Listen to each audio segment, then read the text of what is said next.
जी आप इधर आइए, आपसे कुछ सवाल ऐसे जिसमें इधर आइए, सोचने विचारने के लिए बहुत वक्त नहीं होता। उसमें यह माना जाता है कि अमूमन आपके दिल में जो होता है वो जुबान पर आ जाता है, और आप तो इस बात के लिए जाने भी जाते हैं कि आप सीधे वो बात कह देते हैं जो आपके मन में होता है। यहां जरा कुछ एक बातें देखिए और इनका जवाब आपको क्या लगता है जरा वो समझने की कोशिश करते हैं, उसके बाद इस चर्चा को आगे बढ़ाएंगे। बहुत जल्दी से ये राउंड, धर्म संकट में क्या कहते हैं महाराज जब ये तस्वीर सामने आती है। बहुत कुछ अभी तक आपने सुना महात्मा गांधी के विषय में, आप जानते हैं कितने सारे, सिर्फ भारत नहीं, सिर्फ भारत के लोगों के लिए वो हीरो नहीं रहे हैं, पूरे विश्व में न जाने कितने देश उनके व्यक्तित्व की सराहना करते हुए उनकी मूर्तियां वहां पर आपको देखने को मिलेंगी। हम 2 अक्टूबर के दिन पूरा देश कृतज्ञ होता है कि महात्मा गांधी ने, उनके तौर तरीकों ने बिना खड्ग बिना ढाल आजादी दिला दी। ये तस्वीर, क्या आप अपनी सोच को बदलने के लिए तैयार हैं जो महात्मा गांधी के विषय में आपने पहले सोच रखी, क्योंकि आप ये भी मानते हैं कि आपने पूरी पढ़ाई नहीं की है वैसी विद्यालयों में या कॉलेजेस में, तो क्या आपको ये लगता है कहीं गुंजाइश है कि आप समझते नहीं है मोहनदास करमचंद गांधी के व्यक्तित्व को? पूरी तरह से समझता हूं मैं, फॉलोअर था गांधी का, पहले पूरी तरह से 100% फॉलो करता था। जिस व्यक्ति ने भगवान श्री रामचंद्र जी के, भगवान श्री कृष्णचंद्र जी के फॉलोअर छत्रपति शिवाजी महाराज, गुरु गोविंद सिंह जी महाराज, राणा प्रताप जी महाराज को पथभ्रष्ट कहा, उस व्यक्ति को मैं महान कैसे बोल सकता हूं? और जिस व्यक्ति ने मारा महात्मा नाथुराम गोडसे जी भागे नहीं वहां से। हाँ। तब की पुलिस इतनी शक्तिशाली थी नहीं कि वो ढूंढ सके एक बार भाग जाने के बाद में किसी व्यक्ति को। और नाथुराम गोडसे जी पढ़े लिखे व्यक्ति थे, पत्रकार थे, वो एक बहुत बड़े संपादक थे। भाग क्यों नहीं गए मारने के बाद में? एक मिनट, भाग के क्यों नहीं गए? पूरे देश की विचारधारा, पूरे देश की विचारधारा और आपकी विचारधारा में जब फर्क है तो क्या बहुसंख्यक लोग, क्या आप ये मानते हैं कि जो उनकी धारणाएं हैं वो गलत हैं?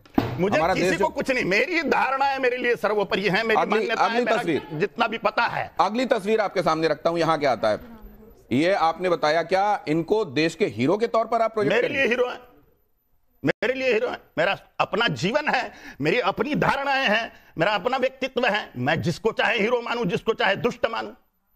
तो महिषासुर को, रावण को पूजने वाले भी लोग हैं, वो विद्यार्थी। लेकिन मेरी मान्यताएं जो है, मैंने जो ज्ञान मुझे प्राप्त हुआ अभ्यास के द्वारा, और इसके बाद में इनकी पुस्तकें और उसकी पुस्तकें सब पढ़ ली मैंने, तो देखा है कि तब की कंडीशन क्या थी। भले ही लोग गांधी को पूजे, किसको भी पूजे, नाथुराम गोडसे जी को, सावरकर जी को मैं पूजूंगा, तो आप इनको भी पूजेंगे? बिल्कुल निसंशय। विनायक दामोदर सावरकर और नाथुराम गोडसे आपके लिए हीरो हैं, और महात्मा गांधी के आप फॉलोअर थे। लेकिन जब आपने महिषासुर मर्दिनी स्तोत्र में एक वाक्य आता है, धनुजनी रोशिणी दिति सुत रोशिणी दुर्मिणी दुर्मुनि रोशिणी सिंधु सुते। दुष्ट प्रकार के भी तपस्वी होते हैं, बड़ा तप करते हैं, राक्षस, और बाद में दुरुपयोग करते हैं। ये गांधी भी वैसा ही व्यक्ति, बड़ा तपस्वीपना दिखाया और बाद में अच्छा एक बात मैं समझ, क्या ऐसा ये संभव है कि पहले आप नहीं जानते थे, जानते जानते आपने जाना तो आपको ये लगा कि नहीं जो मैं मान रहा था वो गलत था? क्या जब आप और जानेंगे तो ये संभव है क्या कि फिर से आपके लिए गांधी आपके हीरो हो जाएं? खत्म हो गया पढ़ना पुराना उनके मामले में, अब रियलिटी सामने आ गई। चलिए अगली तस्वीर दिखाइए। वो कह रहे हैं कि अब इस मामले में और गुंजाइश नहीं है। इनके संदर्भ में आपका क्या विचार है? ग्रेट व्यक्ति है। तो आपको मालूम है कि जब भी नाथुराम गोडसे को किसी ने हीरो बोला या महात्मा गांधी के संदर्भ में कुछ गलत बोला गया, वो नरेंद्र मोदी को कभी रास नहीं आया। उन्होंने इसकी भर्त्सना की, इसका खंडन किया। हमारे मम्मी पापा को भी बहुत सी बातें रास नहीं आती हमारी, फिर भी हम 100% मम्मी पापा को कहां फॉलो करते हैं? कोई हमारे लिए ग्रेट है, इसका मतलब उनको हम 100% थोड़ी फॉलो करेंगे। सुभाष चंद्र बोस हमारे लिए ग्रेट है तो हम 100% उनको थोड़ी फॉलो करेंगे।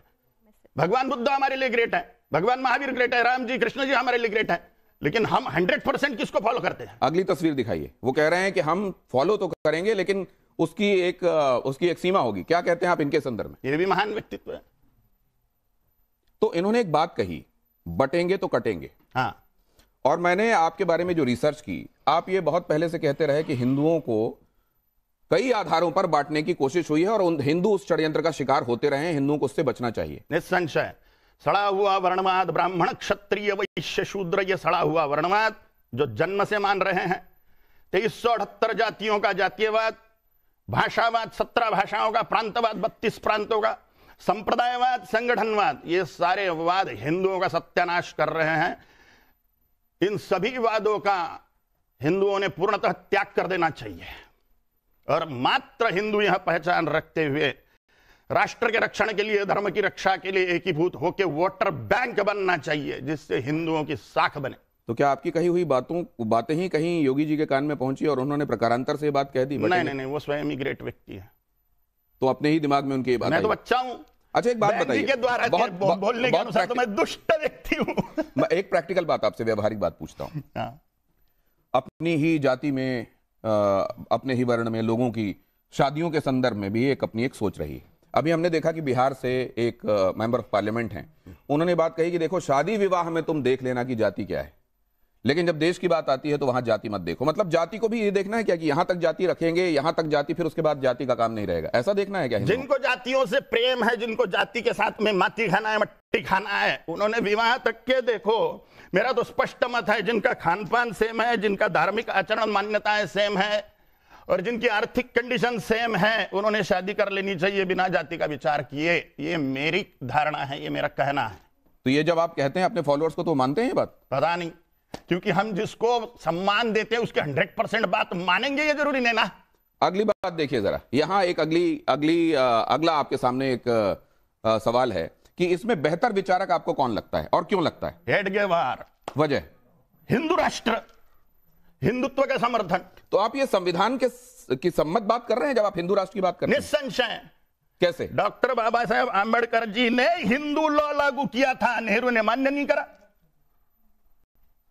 संविधान के रचयिता किसको माना जा रहा है? ये इस पे आ रहा हूं मैं, आपके दिमाग में आ रही है बातें, मैं आता हूं, आप अपने सवाल रखिएगा। अगली स्लाइड रखिए प्लीज, जल्दी से। ये देखिए जरा, यहां पर कालीचरण महाराज के लिए पहले क्या है, गीता है कि संविधान है, क्या है? भगवत गीता।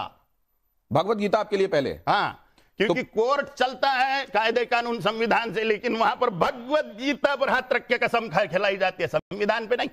इसलिए भगवत गीता प्रथम है, क्योंकि उस पर हाथ रखा हुआ व्यक्ति। लॉजिक, ये कपिल जी आ रहा हूं, इस पर अपनी बात कहिएगा, लेकिन ये भी जरा देख लीजिए। आप जब संविधान की भी शपथ लेते हैं ना, एमपी बनने और वो बनने के ऊपर, तो तब भी गीता पे याद रखिए, गीता पे हाथ रखी जाती है संविधान के लिए निष्ठा जताने बताने के लिए भी, इसलिए। अच्छा, यहां पर देखिए, बेहतर हिंदू राजा कौन है, पृथ्वीराज चौहान या शिवाजी महाराज? सबकी मान्यताएं हैं, मेरे लिए छत्रपति शिवाजी महाराज सर्वोपरि है। वजह क्या? क्योंकि उन्होंने कभी देश पर आए हुए, धर्म पर आए हुए शत्रु को क्षमा नहीं किया। अगली स्लाइड देखिए, इसमें आपका विवेक क्या कहता है, सबसे बड़ा हिंदुत्ववादी कौन? गोडसे जी। सिर्फ इसलिए कि उन्होंने गांधी जी पे गोली चला दी? मार वही सकता है जो खुद की बलि देने को रेडी है, जो खुद को बलि दे सकता है वही जान ले सकता है सामने वाले की। जो डर डर के रहेगा वो सिर्फ बयानबाजी, बतियाना, बकबकी। तो विनायक दामोदर सावरकर को आप क्या? वो भी ग्रेट है, लेकिन सर्वोपरि बोला आपने, सबसे ऊपर। तीनों भी ग्रेट थे, वो अपने अपने पद्धति से कार्य किए, लेकिन मेरे आदर्श नाथुराम जी गोडसे। मेरे में इतनी डेयरिंग होती तो मैं भी 4 अच्छे लोगों को टपका देता था, लेकिन मेरे में नहीं है उतनी डेयरिंग। तो ये आप क्या, ये जब आपको लोग सुन रहे हैं तो आप ये कह रहे हैं कि जिसमें डेयरिंग है वो ये काम कर दे, इस देश में कानून देश के लिए मारे और मरे। तो ये जो आपने कानून, संविधान, नियम, कायदे बनाए हुए हैं, ये बलि काय के लिए दी जाती खुद की, देश के धर्म के रक्षण के लिए। कानून के हाथ सब दूर थोड़ी पहुंचते हैं। तो किसी को ये विवेक कैसे पैदा होगा? आपकी ये माने कि ये जो सोच रहा है इसकी सोच पूरे 100% सही है? धर्म ज्ञान से, धर्म ज्ञान से विवेक उत्पन्न होगा।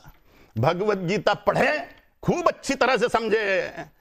सुखदखे समय कृत्वाला भाला भौजया जयौ ततो युद्धाय युद्धस्व नैवं पापम वाप्स्यसि। धर्म रक्षा के लिए, राष्ट्र रक्षा के लिए युद्ध करे, खुद मारे और मरे। अगला, एक सेकंड, अगला।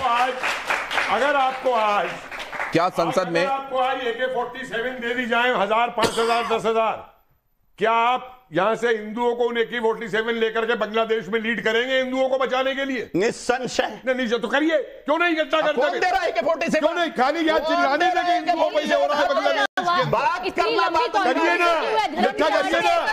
अरे वो बेचारे समाप्त होने वाला है, उनको रोटी पानी तक नहीं कोई दे पाया। ये रैपिड फायर देख लीजिए। क्या धर्म संसद में हेट स्पीच जायज है? कई बार हम देखते हैं कि साधु संत, उनके मुंहों से, मुखार बिंदु से जो निकलता है वो हेट स्पीच की संज्ञा दी जाती है उसको। इसको आप जायज मानते हैं, ना जायज? बिल्कुल नहीं। क्यों जायज माने? सत्य बताना, अगर हेट स्पीच है तो ये बोलने वाले ही गलत है हेट स्पीच है करके। सच बताना अगर हेट स्पीच है तो बोलने वाले ही गलत है। तो कई बार उस तरफ से जो आवाजें आती हैं वो भी कहते हैं कि हम जो कह रहे हैं वो सच कह रहे हैं, आप हेट स्पीच कैसे, भड़काऊ कैसे कह रहे हैं उसको? उन पर कहां से ऑब्जेक्शन हो रहा है? उन पर क्या कायदे कानून हो रहा है? उन पर कौन सी कार्रवाई हो रही है? कार्रवाई तो हिंदुओं पे हो रही है, हिंदुओं की तरफ से बोलने वाले पर कार्रवाई हो रही है।